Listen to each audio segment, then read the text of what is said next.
Hi, I'm William from Global English TESOL courses, and today I'm meeting online with three of our fantastic tutors who will be working with you as you proceed through your courses.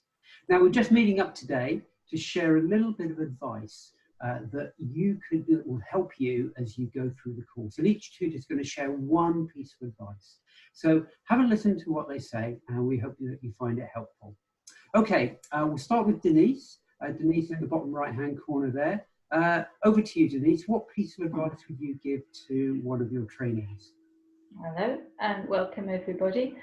My piece of advice would be about the lesson plans, because I think those are the trickiest element. And I would say that when you've finished writing your lesson plan, you should reread it and imagine that you're reading it for the first time, as your tutor will be. Because your tutor isn't there and can't see what's going on, and sometimes it's quite difficult to actually follow what the student is trying to explain in their plan. So that when you mention a worksheet, for example, either include the worksheet or just give a couple of examples of what you would put on a worksheet, and then I get a really good idea of what's happening in the lesson. If you just say and then we do some comprehension questions, that doesn't really tell me whether those comprehension questions would be suitable, so I can't give you very good feedback on it.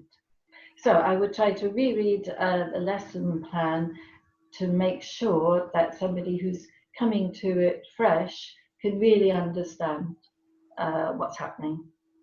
Denise, thank you. That's great advice. Yeah, always reread the lesson plans. It helps us so much as tutors when it's all joined up and we can see the kind of ideas that students have. So thank you very much for that. Okay, Claire, over to you.